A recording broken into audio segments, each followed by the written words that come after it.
Bienvenidos a su canal de YouTube Español en Casa. El día de hoy vamos a hacer el análisis de un cuento que ustedes me pidieron en la casilla de los comentarios que se llama Borges y yo, obviamente del argentino Jorge Luis Borges. Entonces vamos a estar haciendo el análisis de contexto, el año de la publicación, vamos a analizar un poquito la biografía del escritor, vamos a identificar las figuras retóricas o de pensamiento y finalmente vamos a hacer nuestro análisis de contenido.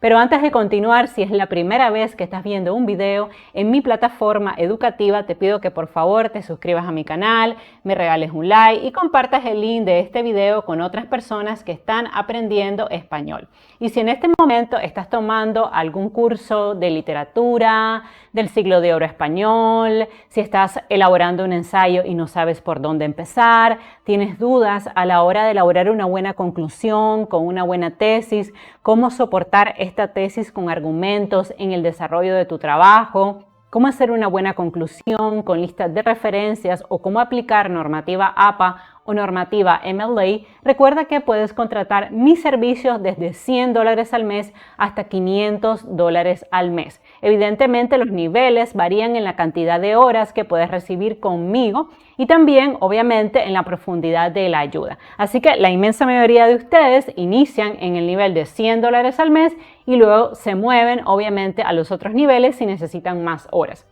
Además es importante que después que hagas el de esos $100 o 200 o 300 dólares en YouTube, me envíes inmediatamente un correo electrónico a espanolencasalatinoamerica@gmail.com para que nos agendemos. Recuerda que yo vivo en Managua, Nicaragua. Normalmente mis estudiantes en los Estados Unidos tienen de 4 a 5 horas de diferencia. En el caso de Francia podemos tener hasta 8 horas de diferencia y en el caso de Corea del Sur podemos tener hasta 20 horas de diferencia. Entonces es muy importante que ustedes después que hagan el pago me envíen inmediatamente un correo electrónico con el sílabo de la asignatura, las asignaciones que tienen pendientes y que me pueden escribir también a través de mi WhatsApp al +1 505 8465 0386 si quieren comunicarse de manera más rápida. Y si en este momento conoces a alguien que necesita ayuda, quiere una tutora, pues también puedes compartirle el link de mi video con el objetivo que esta persona pueda contactarme más rápidamente.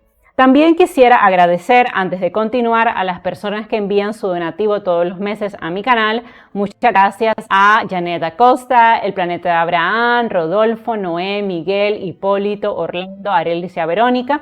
Si quieres convertirte en patrocinador de mi contenido, lo puedes hacer uniéndote a mis niveles inferiores de 2.49 o 14.99. Y recuerda, si quieres asesorías personalizadas para trabajos escolares, hay niveles desde $100 al mes hasta $500 al mes. Ofrezco ayuda en la elaboración de ensayos, análisis crítico de obras literarias, redacción de párrafos, edición de textos, análisis de poemas, análisis de ensayos, análisis de microrrelatos, también módulos de escritura creativa si estás aprendiendo a hacer ensayos o a elaborar microrrelatos. Y también si en este momento estás terminando tu tesis a nivel de maestría o a nivel de doctorado en el siglo de oro español o en literatura española, te ofrezco mis servicios como tutora, te puedo ayudar a identificar el problema de investigación, construir un buen objetivo general con buenos objetivos específicos, hacer obviamente justificación, antecedentes, marco teórico, marco metodológico. También te puedo ayudar a elaborar los instrumentos, procesar estos datos, extraer conclusiones, recomendaciones y lista de referencias siguiendo normativa APA o normativa MLA. Así que no dejes de perder esta oportunidad de encontrar ayuda en línea. A veces lo que uno necesita es simplemente un poco de apoyo. No está mal pedir ayuda, así que recuerda que me puedes contratar como tutora completamente personalizada. Los pagos son vía YouTube, puedes cancelar en cualquier momento, pero estoy completamente segura que te va a gustar mi servicio. Tengo muchísimos estudiantes que han tenido excelentes notas, así que no pierdas más el tiempo y búscame.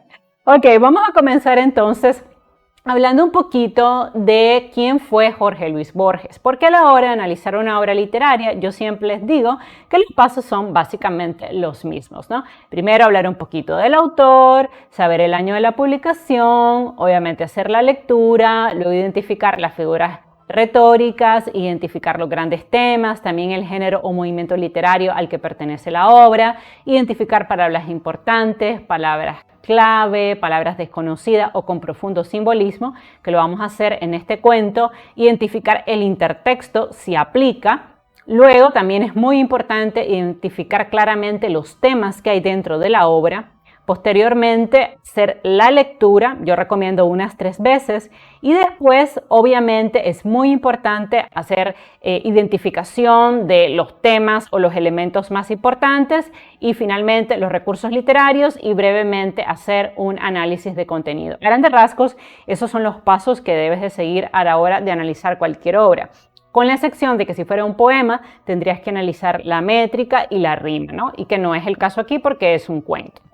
Ok, vamos a movernos entonces al inicio de la obra, ok, para que ustedes vean los pasos a seguir. Primero, ¿quién fue Jorge Luis Borges? Muy importante que antes de iniciar el análisis de cualquier obra, ya sea poema, ya sea cuento, ya sea ensayo, porque vamos a estar analizando, de hecho esta semana, un ensayo de José Martí que se llama Nuestra América. Es muy importante que tú investigues quién escribió esa obra literaria, en qué año lo hizo y tratar de identificar aspectos importantes de su biografía que podrían estar permeando esta obra. Es esencial e importante hacerlo.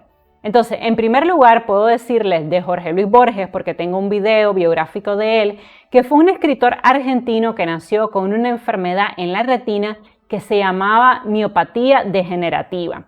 Y probablemente la vida de Borges es una de las vidas más inspiradoras que a mí me ha tocado reseñar en mi canal, porque me impresionó descubrir que las mejores obras de su vida no se escribieron estando él con visión, sino que lo hizo después de haber perdido la vista gracias al apoyo de su madre. Entonces, indudablemente Jorge Luis Borges es un enorme ejemplo de superación. Por tanto, si eres profesor y en este momento estás abordando la obra de él, es muy importante mencionar estos aspectos autobiográficos que permiten que el estudiante tenga mayor empatía y comprenda mejor la obra. También, dato importante, trabajó muchísimos años como bibliotecario y por eso era un hombre muy culto, ya que tenía acceso, imagínense, todos los días a todos los libros que él quisiera porque era bibliotecario en la Biblioteca Nacional de Argentina. Aún fue bibliotecario habiendo perdido la vista. Comenzó a perder la visión a los 30 años de edad y a los 60 quedó completamente ciego. O sea, no fue algo que pasó de la noche a la mañana. Obviamente, él se atendió con los mejores médicos, se hizo varias cirugías, pero desafortunadamente no pudieron frenar el avance de la ceguera. Y luego que quedó completamente ciego, continuó escribiendo, que me parece un dato súper destacable. Y no entiendo por qué nunca ganó el Nobel de Literatura. Se lo súper merecía por encima de otros escritores que lo ganaron. Dato importante, su padre era un hombre muy culto que le dio una educación muy privilegiada, por lo que Jorge Luis Borges no tuvo que trabajar hasta cumplir los 30 años de edad. Y no es un dato menor porque esto le permitió dedicarse durante 30 años casi de manera ininterrumpida al estudio y a la escritura. Luego de los 30 años, ya cuando su padre muere, él tiene que comenzar a trabajar y es ahí cuando tiene que combinar su faceta como escritor con las conferencias que dictaba. Él trabajó en varias universidades en Argentina, también trabajó y dictó cátedra en los Estados Unidos. Entonces era un hombre que tuvo esa ventaja, ese gran apoyo familiar. Y esto le permitió probablemente ser uno de los escritores más cultos de su generación. Me recuerda muchísimo la vida de John Milton, que también yo les comentaba que nació tremendamente rico, así tuvo la suerte, y su padre estaba muy contento con la idea de que su hijo fuera escritor, así que le pagó muy buenos tutores. John Milton era políglota y también lo era Jorge Luis Borges. Entonces, durante todos estos años, o sea, durante estos 30 años, él aprendió francés, inglés, alemán, además era el mejor estudiante de su promoción y siempre se supo que Jorge Luis Borges iba a tener un futuro prometedor y así lo fue. Heredó esta enfermedad de la vista de su padre que también se quedó ciego. Su madre, por otra parte, era una mujer muy culta, también hablaba varios idiomas y ella inmediatamente se convirtió en el lazarillo de su hijo. Fue una madre muy presente y como ella ya se estaba preparando porque su esposo había quedado ciego, una vez que Borges también quedó ciego, ella empezó a perder muchísimo la visión, ella se convirtió en su lazarillo y se encargó de transcribir la magna obra de su hijo y de ser su sombra. De hecho, ella lo acompañaba a dictar sus conferencias en los Estados Unidos, en Europa, se movió a vivir con él un tiempo en que él se volvió catedrático universitario en los Estados Unidos, así que fue una mujer muy presente y esto siempre lo remarco porque Jorge Luis Borges tuvo mucho apoyo familiar. Y esto es importante entenderlo porque en otras circunstancias, de hecho me he leído varios ensayos al respecto, en otras circunstancias él no hubiera llegado a mucho debido a esa enfermedad que tenía, pero como tenía padres con una situación económica muy estable, no tuvo que comenzar a trabajar hasta los 30 años, tenía una madre muy presente, él definitivamente representa el triunfo sobre la adversidad. Okay.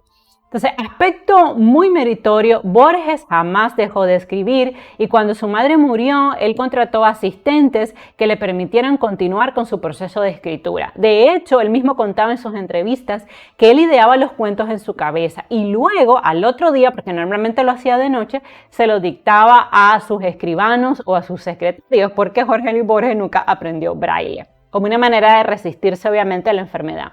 A pesar de que él mismo dijo que Dios le dio los libros y la noche, la verdad es que al menos de manera pública, Jorge Luis Borges nunca renegó de su ceguera y por eso escribió el famoso poema de los dones, que lo vamos a leer porque es cortito y que dice así: nadie rebaje a lágrimas o reproche esta declaración de la maestría de Dios que con magnífica ironía me dio a la vez los libros y la noche. De esta ciudad de libros hizo dueños a unos ojos sin luz que solo pueden leer en las bibliotecas de los sueños los insensatos párrafos que ceden. Las salvas a su afán en vano el día, les prodiga sus libros infinitos, arduo como los manuscritos que perecieron en Alejandría. De hambre y sed narra una historia griega, muere un rey entre fuentes y jardines, yo fatigo sin rumbo los confines de esta alta y honda biblioteca ciega. Enciclopedias, atlas, el oriente y el occidente, siglos, dinastías, símbolos, cosmos y cosmogonías, brindan los muros pero inútilmente. Lento en mi sombra la penumbra, hueca exploro con el báculo indeciso. Yo que me figuraba el paraíso bajo la especie de una biblioteca. Algo que ciertamente no se nombra, con la palabra azar rige estas cosas. Otro ya recibió en otras borrosas tardes los muchos libros y la sombra. Al errar por las lentas galerías, suelo sentir con vago horror sagrado que soy el otro, el muerto que habrá dado los mismos pasos en los mismos días. ¿Cuál de los dos escribe este poema de un yo plural y de una sola sombra? ¿Qué importa la palabra que me nombra si es indiviso y uno el anatema? Grosso o Borges, miro este querido mundo que se deforma y que se apaga en una pálida ceniza vaga que se parece al sueño y al olvido. Definitivamente vamos a analizar un día este poema porque yo cuando lo leí, wow, o sea, me impactó la profundidad de su mensaje porque esto lo hacen la inmensa mayoría de los escritores y es inspirarse en su propia vida para escribir sus poemas, para escribir sus cuentos y para escribir sus novelas. También es importante decir que Borges incursionó en el género del cuento corto y en la poesía con muchísimo éxito. Nunca ganó el premio Nobel, lo cual me pareció un enorme crimen, pero sí ha sido considerado como uno de los mejores escritores de todos los tiempos y yo diría que el mejor escritor que ha habido en Argentina. Un poco de su vida personal, se casó en 2 ocasiones, la primera vez se terminó separando de su esposa debido a la influencia de su madre, porque imagínense el estar tantos años viviendo con su mamá, se dice que Jorge Luis Borges tenía el complejo de Edipo, entonces tenía como un gran apego con su mamá, entonces cuando él se casa, él inicialmente se muda con su esposa y con su madre, grave error. Luego él decide irse a vivir con su esposa, pero obviamente pues comenzaron a haber muchos problemas y al final él se terminó divorciando de su primera esposa. Luego se casó en segundas nupcias con una de sus estudiantes y considero honestamente, y lo digo con mucho respeto, que fue víctima de una casa fortuna, porque ella hizo que Jorge Luis Borges cambiara su testamento y le dejara los derechos de autor de su obra solamente a ella y no a una de las personas que se lo había prometido, que era la criada que se quedó con él hasta ya muy avanzado en edad, cuando ya su mamá había muerto. Entonces, pues esta mujer que tenía 30 años, él tenía 60, una gran diferencia de edad, siento que se aprovechó de su ceguera y además se lo llevó a vivir a Europa para alejarlo de sus conexiones, de sus amistades. De hecho, ella acaba de morir hace poco y bueno, mucho se ha escrito, ríos de tinta sobre lo que esta mujer le hizo a Borges. Además se decía que era agresiva. También él murió cargado de muchos honores y de múltiples tributos porque él tuvo la característica de que sí alcanzó fama estando vivo y siendo relativamente joven y además logró vivir de su literatura, algo muy difícil en Latinoamérica que solamente refleja su genialidad como escritor. Y obviamente se considera uno de los principales exponentes del cuento corto. Él se inspiró en la obra de Edgar Allan Poe y también en la obra de otro escritor importante, Horacio Quiroga. Ok, ya que hemos hablado generalidades del escritor, y estos datos son importantes porque a veces sé que los profesores piensan, o algunos, pues que es una pérdida de tiempo, pero no, conocer la vida del escritor es parte del análisis de la obra. Ahora que ya lo identificamos, vamos a ir al paso 2. ¿A qué movimiento literario pertenece el escritor? Específicamente, él pertenece a dos movimientos literarios. La literatura de vanguardia, que refleja la crisis existencial a la cual pertenece el cuento que vamos a leer hoy, y el boom latinoamericano, donde se ve el tema del realismo mágico. De hecho, leímos en este canal el cuento El Sur, que pertenece a esta área, y el cuento de hoy pertenece al área de la vanguardia. Paso 3.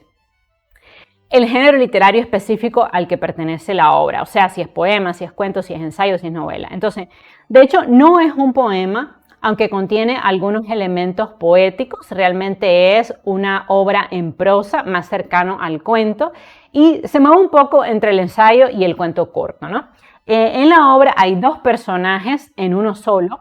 Vamos a ver un desdoblamiento de la personalidad, que lo vemos también en el poema que acabo de leer.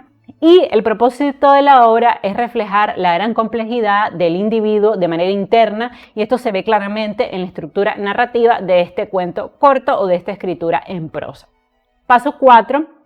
Palabras importantes que debemos comprender para analizar la obra a un nivel más profundo. Bueno, lo primero es qué cosa es el desdoblamiento. El desdoblamiento de personalidades es la formación de dos o más cosas a partir de la manifestación de dos personalidades. Es el proceso de duplicación que puede ocurrir cuando dentro de una obra vemos que el personaje principal o la voz poética tiene dos voces, como dos personalidades. Esto lo van a comprender claramente cuando leamos el cuento corto o este texto en prosa. La siguiente cosa importante es el fluir de conciencia, que es la forma de la narración que captura el proceso mental de un personaje en forma de un monólogo interior. De esta manera, a través del fluir de conciencia, se está captando el proceso mental que está viviendo el escritor en ese momento. Y por eso les puse estas imágenes, porque este tema del desdoblamiento de personalidad es un poco difícil de comprender, un poco extraño, pero lo vamos a ver claramente en el desarrollo de la obra. Ok, paso 5, la intertextualidad, es decir, cuáles son las obras que Jorge Luis Borges menciona dentro de este texto en prosa, ¿no? Primero hace referencia a la prosa de Stevenson, que fue un autor que vivió en 1800, que escribía novelas fantásticas y novelas de terror. De hecho, este escritor escribió El Dr. Jekyll y Mr. Hyde, que son precisamente obras en las cuales se ve este desdoblamiento de personalidad, es decir, un individuo que tiene como dos personalidades. La obra cuenta la historia de un hombre con duplicidad, ¿no? Entonces aquí lo vemos claramente en la fotografía, en la ilustración de la obra, donde vemos esta disociación de personalidad, ¿no? Que vamos a ver en el cuento corto de Borges. También Borges menciona a otro escritor muy importante que era filósofo, a Spinoza. De hecho, fue un filósofo y escritor europeo que planteó teorías sobre la razón, el ser humano y nuestro afán de perdurar. Además, Spinoza escribió sobre el legado y el afán de lo eterno, y por eso traje dos citas de él. La primera es: I have tried sedulously not to laugh at the act of men, nor to lament them, nor to detest them, but to understand them. Y esta otra: we feel and now that we are eternal. Entonces son algunas frases de Spinoza que nos ayuda a comprender mejor la obra porque Borges lo va a mencionar. Y la intertextualidad es también una técnica narrativa que se usa muchísimo, sobre todo en el caso de escritores muy cultos, como en el caso de Borges, lo hacía el mismo Charles Dickens, la Germana Bronte, el mismo Gabriel García Márquez, Mario Vargas Llosa lo hace, que es la mención de obras muy populares, muy importantes o de personajes llamativos, y por eso el intertexto más común es el intertexto de la Biblia. Pero si ustedes se fijan, no solamente se puede mencionar la Biblia, se puede mencionar a cualquier escritor, a John Milton, a un filósofo, se puede mencionar, por ejemplo, a Troya. Entonces, todo eso es intertexto. Ahora, ¿cuáles son los temas que hay dentro de la obra antes que procedamos a leerla? Primero, el tiempo y el espacio, porque vemos la relación entre el individuo y su entorno. También vemos la relación entre el tiempo y el espacio y la trayectoria y la transformación del personaje, porque obviamente vamos a ver que el protagonista de la obra se va transformando a través de la redacción. Otro tema muy importante que hay en este cuento que se llama Borges y yo es la dualidad del ser, específicamente la construcción de la realidad, la imagen pública versus la imagen privada y la introspección. Probablemente uno de los temas más fuertes es el tema de la imagen pública versus la imagen privada, porque Borges en este cuento va a decir que hay dos Borges, por eso se llama Borges y yo. El Borges público, que es el Borges que todo el mundo conoce, el catedrático universitario, el escritor, pero también va a decir que hay un segundo Borges que es el Borges privado y que hasta cierto punto es el Borges verdadero, pero que también es el Borges que no va a perdurar porque él sabe que la inmortalidad se la van a dar sus libros. También vemos muy fuerte la introspección porque vamos a leer las ideas del personaje, nos vamos a ser partícipes de ese proceso mental de construcción de ideas y de desarrollo del pensamiento. También vamos a ver las relaciones interpersonales, las relaciones de poder entre el Borges público y el Borges privado. Y por supuesto vamos a ver el proceso de creación literaria, específicamente la literatura autoconsciente, porque el escritor nos va a permitir ver sus pensamientos, sus ideas, va a desarrollar este proceso creativo y nosotros lo vamos a ver. Vamos a ver, obviamente, el proceso de creación de una obra y la metaliteratura, ¿no? La metaliteratura es un cuento dentro de otro cuento y esto lo vamos a ver a través de Borges y yo. Entonces, ahora sí, vamos a comenzar el proceso de lectura teniendo claro todo lo anteriormente dicho. Dice así la obra. El otro, Borges, es a quien le ocurren las cosas. Yo camino por Buenos Aires y me demoro, acaso ya mecánicamente, para mirar el arco de un zaguán y la puerta Sansel. De Borges tengo noticias por el correo y veo su nombre en una terna de profesores o en un diccionario bibliográfico. Me gustan los relojes de arena, los mapas, la tipografía del siglo XVIII. Las etimologías, el sabor del café y la prosa de Stevenson. El otro comparte esas preferencias, pero de un modo vanidoso, que las convierte en atributos de un actor. Sería exagerado afirmar que nuestra relación es hostil. Yo vivo, yo me dejo vivir para que Borges pueda tramar su literatura, y esa literatura me justifica. Mucha información ahí.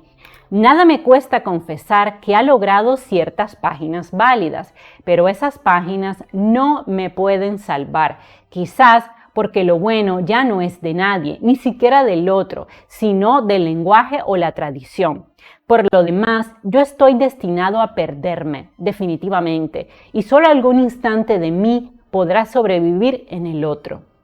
Poco a poco voy cediéndole todo, aunque me consta su perversa costumbre de falsear y magnificar. Vean ustedes cómo estamos asistiendo al desarrollo de pensamiento, a la introspección. No sabemos cuáles son las ideas y los pensamientos de Borges, que también es el protagonista de la historia y además que permite titularla. Luego dice: Spinoza entendió que todas las cosas quieren perseverar en su ser. La piedra eternamente quiere ser piedra y el tigre un tigre. Yo he de quedar en Borges, no en mí, si es que alguien soy, pero me reconozco menos en sus libros que en muchos otros, o que en el laborioso rasgueo de una guitarra. Hace años Yo traté de librarme de él y pasé de las mitologías del arrabal a los juegos del tiempo y lo infinito. Pero esos juegos son de Borges y ahora tendré que idear otras cosas. Así mi vida es una fuga y todo lo pierdo y todo es del olvido o del otro. No sé cuál de los dos escribe esta página. Entonces, bastante extraño el texto. La primera lectura es un poco confusa porque uno no sabe quién está hablando, cómo es eso de que hay dos Borges, pero les insisto, esto es una literatura de vanguardia y lo que pretendía Borges precisamente era causar esta confusión, que la gente volviera a leer, no se comprendía muy bien su literatura. Y hay quien dice que esa fue una de las razones por las cuales no le dieron el Nobel. Un poco porque la literatura de él era así, en una literatura culta, enrevesada. No lo sé, creo que fue un gran error porque se lo super merecía. Y no era que se lo estaban dando porque él fuera un escritor que hubiera quedado ciego y aún así siguiera escribiendo, que me parece bastante válido, sino porque realmente la obra de Borges es enorme, es súper vasta, tiene muchos cuentos, tiene un montón de poemas, entonces no lo logro entender. Le han dado el Nobel a otros escritores, no voy a mencionar los nombres porque no quiero que nadie se moleste, pero Bob Dylan es un ejemplo, no entiendo, porque él es músico, entonces está bien que le hubieran dado un Grammy, pero no un Nobel de literatura, o sea, no sé, son cosas muy diferentes. Vamos a hacer un video un día sobre los que yo considero que son escritores supravalorados en el mundo y lo que yo considero que son escritores infravalorados en el mundo, y sin duda entre los infravalorados está Jorge Luis Borges. Ok, paso 8. Vamos a comparar ahora dos elementos importantes que aparecen dentro del cuento y son dos personalidades. Por un lado aparece el Borges privado, que es el yo que está contando la historia, y por otro lado hay un Borges público que se menciona dentro del cuento. Entonces vamos a comparar ambos Borges, porque por eso se llama Borges y yo. O sea, el Borges público y yo, que soy quien escribo este cuento. Entonces, el yo privado es un narrador en primera persona, mientras que el Borges público es a quien le suceden las cosas. El Borges privado camina, observa y se demora pensando, mientras que el Borges público sale en las noticias por correo o aparece en una terna de profesores, ¿no? El Borges privado tiene gustos y pasatiempos muy parecidos al Borges público, y el Borges público aparece en diccionarios biográficos porque es un hombre muy exitoso.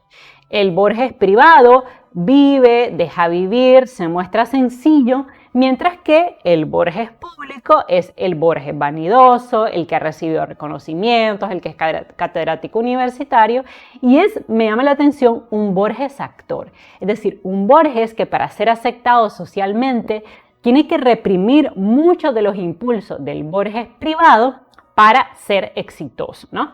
El Borges privado, por su parte, le cede su vida, sus experiencias, sus pensamientos al Borges público. Y por eso la vida personal del Borges privado da trama para que el Borges público escriba literatura. Además, el Borges privado, que es el que cuenta nuestra historia, trata de fugarse del otro, se ve como un conflicto entre estas dos personalidades, y el Borges público falsea, magnifica la realidad del Borges privado porque obviamente él lo que quiere son elementos para alimentar su literatura. Paso 9, pero no menos importante, los recursos literarios. Esta es probablemente una de las partes más complejas, así que si ustedes no dominan las figuras literarias, les recomiendo ir a mi canal a ver los videos donde las explico desde cero. Vamos a ir encontrando todas las figuras dentro del documento. Primero dice Borges y yo. Ahí hay una figura literaria, hay una paradoja y un desdoblamiento de personalidad, porque de entrada nos dice la persona, el escritor que escribió este cuento corto, que hay dos Borges. Está Borges, el Borges público, y yo, que soy el Borges privado. Entonces hay una paradoja, porque uno diría, pero bueno, está la Laura pública, la que ustedes ven en su canal, y la Laura privada, que es la que ve mi familia, pero al final son como la misma Laura, ¿no? Entonces él dice, no, en realidad es como si mi personalidad se hubiera fragmentado en dos. Por un lado está lo que yo le enseño a la sociedad, el escritor, el hombre famoso, y por otro lado está el Borges público, el privado, el que nadie conoce, el que yo me reservo en mi intimidad.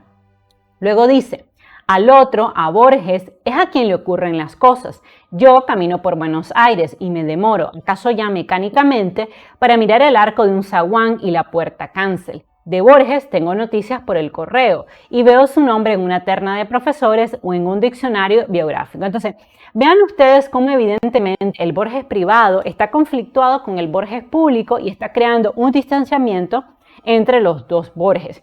Y ese distanciamiento también lo vemos aquí cuando dice al otro, a Borges, es a quien le ocurren todas las cosas, o sea, al yo público, mientras que yo, que soy el Borges privado, el que nadie ve, el que nadie conoce, camino por Buenos Aires y me demoro, acaso mecánicamente, para mirar el arco de un zaguán.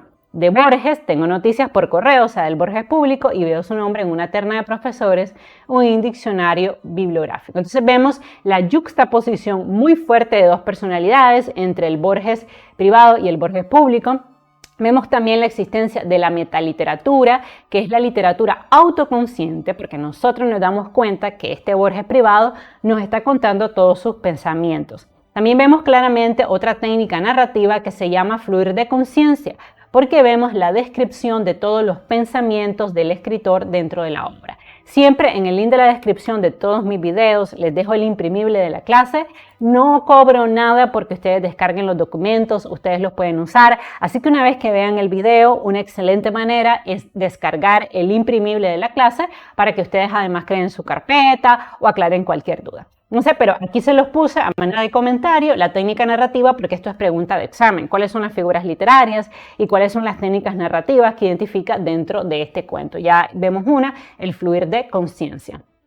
También vemos la figura de la enumeración de acciones cotidianas que realiza el Borges privado. Fíjense que cuenta que camina por Buenos Aires, que se demora, que mira el arco del zaguán. Entonces hay una descripción de cosas, de acciones cotidianas y humanas que realiza el Borges privado. Y esta es la figura literaria de la enumeración.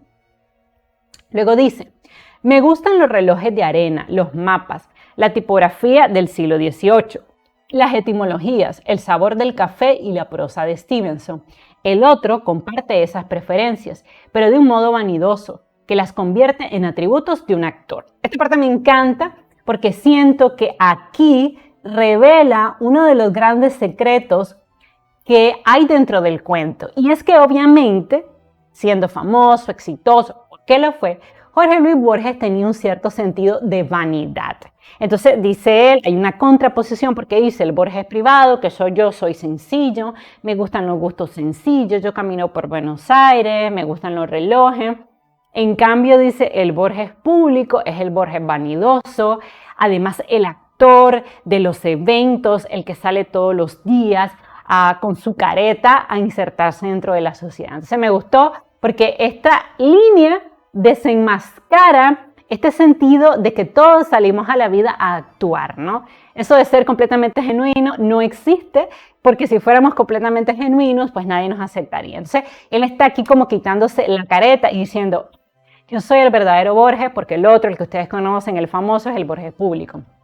También hay una figura de enumeración de gustos o de pasatiempos cuando dice, me gustan los relojes de arena, los mapas, la tipografía, las etimologías, el sabor del café y la prosa de Stevenson. Entonces ven cómo hay una enumeración de gustos y de pasatiempos que le gustan mucho al Borges privado. Y luego menciona que al Borges público también le gustan estas preferencias o estos pasatiempos, pero de un modo vanidoso. Entonces, ahí claramente está haciendo una distinción entre los dos Borges. Aquí vemos una alusión literaria porque vemos el tema del desdoblamiento de personalidad que introdujo Stevenson, que era uno de los escritores favoritos de Borges. Y no sé si ustedes lo saben, pero la obra favorita de Borges era Las Mil y una Noches. Por eso le gustaba mucho hacer el intertexto con esta obra. Aquí no lo hace, pues, pero se lo doy como dato curioso. Entonces, vemos aquí que el Borges tiene una doble personalidad, ¿ok? Porque hay un Borges al que conoce la gente, ¿ok? Ese Borges público, y por otro lado está ese Borges privado que pertenece a su intimidad, ¿no? Luego dice, sería exagerado afirmar que nuestra relación es hostil, yo vivo, yo me dejo vivir, para que Borges pueda tramar su literatura y esa literatura se justifica. Me encanta porque aquí vemos una codependencia del uno del otro. Es decir, la identidad personal es igual así a la identidad narrativa. Y vemos claramente también otras figuras retóricas porque dice, sería exagerado afirmar que nuestra relación es hostil. No dice que no son hostiles, que al final el Borges privado alimenta al Borges público. Y luego dice, yo vivo, yo me dejo vivir, a quién vivo y vivir. Tenemos la figura de la derivación. No lo puse al lado, pero es la derivación, ¿ok? Derivación, que es cuando usamos palabras con la misma raíz, como vivo, vivir, ¿no? Que viene de vida. Y luego dice, para que Borges pueda tramar su literatura, y esa literatura me justifica. Aquí hay otra figura literaria, se llama la concatenación de elementos, porque termina la idea con la palabra literatura y luego inicia una nueva idea siempre con literatura. Entonces esto es una concatenación. Luego dice, nada me cuesta confesar que ha logrado ciertas páginas válidas, pero esas páginas no me pueden salvar, quizás porque lo bueno ya no es de nadie, ni siquiera del otro, sino del lenguaje o la tradición. Entonces, muchas figuras aquí porque dice, nada me cuesta confesar que ha logrado ciertas páginas válidas. Vean aquí el epíteto, que es un simbolismo del éxito que efectivamente ha tenido el Borges público. Luego hay una reduplicación en la repetición de la palabra página y página, porque dice, nada me cuesta confesar que ha logrado ciertas páginas válidas, pero esas páginas no me pueden salvar. ¿No? Vemos claramente una hipérbole descendente aquí. La hipérbole se asocia mucho con exageración de algo, pero por eso hay hipérboles ascendentes, que son las más comunes, e hipérboles descendentes. Entonces aquí hay una hipérbole descendente cuando él dice, pero esas páginas no me pueden salvar. Entonces, en vez de decir esas páginas me pueden salvar, sentido hiperbólico hacia arriba, hay un sentido hiperbólico descendente. Quizás porque lo bueno ya no es de nadie, ni siquiera del otro, sino del lenguaje o la tradición. Aquí también vemos la literatura autoconsciente, una cierta manera de ironía, y también, ahora que lo estoy leyendo, hay una personificación del lenguaje, porque dice que lo bueno ya no es de nadie, ni siquiera del otro, sino del lenguaje y de la tradición. Entonces, él está atribuyendo cualidades humanas al lenguaje, a la tradición, como si a estos elementos abstractos le pudiera pertenecer algo, ¿no? Porque dice, quizás lo bueno ya no es de nadie, ni siquiera del otro, sino que es del lenguaje y de la tradición. Y con esto está diciendo que al fin y al cabo, la experiencia del Borges privado han ayudado al Borges público a hacer su propia literatura, ¿no? Lo que siempre sabemos que los escritores se inspiran muchísimo en su propia vida para escribir, obvio, ¿no? Luego dice, por lo demás yo estoy destinado a perderme definitivamente y solo algún instante de mí podrá sobrevivir en el otro. Poco a poco voy cediéndole todo, aunque me consta su perversa costumbre de falsear y magnificar. Aquí vemos claramente una crisis existencial porque dice el Borges privado, yo sé que estoy destinado a perderme, es decir, el Borges privado sabe que va a caer en el olvido de la muerte y que va a ser el Borges público el que va a sobrevivir. El Borges humano, entonces, aquí se lo dejo en comentarios, sabe que va a sobrevivir a través de la literatura, porque además ese Borges privado es como el Borges humano, el que es carne y hueso, que sabe que un día va a morir, pero que está consciente de que el Borges que va a trascender es el público, porque él va a dejar su literatura, que lo va a hacer famoso por siempre. Entonces él va a perdurar por siempre, como efectivamente ha sido, porque imagínense que en 2023 seguimos leyendo a Jorge Luis Borges. Luego dice, poco a poco voy cediéndole todo, vean aquí esta hipérbole descendente, aunque me consta su perversa costumbre de falsear y de magnificar. Entonces vean ustedes cómo él construye un epíteto con el adjetivo perverso, que es perverso, la costumbre de falsear y magnificar. Y aquí nos llama mucho la atención el uso de estas dos palabras que tienen un gran simbolismo, porque con esto el Borges privado nos está diciendo, hey Borges público, yo sé que tú falseas la realidad que yo vivo, la magnificas, la exageras, muchas de las cosas que cuentas en tu obra no pasaron o están ampliadas, ¿no? De manera hiperbólica para atraer la atención de tu lector. Entonces, esto también nos da una idea de que el Borges privado siente que el Borges público le está succionando su energía, sus experiencias, las personas que están en contacto con él para crear la literatura, ¿no? Para ceder todo eso al yo creador, al yo público. ¿no? Y aquí lo puse, el yo entrega todo de sí al Borges autor para inspirar su literatura, aunque a veces él sabe que su realidad está muy exagerada. O sea, de esta manera también creo que Borges se protege por si en algún momento él cuenta alguna historia personal, menciona a alguien de su familia, algún amigo, pues que esa persona no se sienta mal porque de todas maneras él va a magnificar o exagerar las cosas, ¿no? Y esto lo hace mucho Isabel Allende, que continuamente en su obra mete a sus hijos, a su esposo, habla de su divorcio, de sus infidelidades. Y bueno, pues eso es algo yo creo un poco delicado porque sí me parece que su familia no debe estar muy feliz cuando Isabel Allende publica un libro. Ok, sigamos. Spinoza entendió que todas las cosas quieren perseverar en su ser. La tierra eternamente quiere ser piedra y el tigre un tigre. Yo he de quedar en Borges, no en mí, si es que alguien soy, pero me reconozco menos en sus libros que en muchos otros o que en el laborioso rasgueo de una guitarra. Mucha información. Vean ustedes que aquí dice que el yo privado entrega todo al Borges público para que haga su literatura, aunque sabe que muchas veces el Borges público altera la realidad, altera los recuerdos que le da el Borges privado.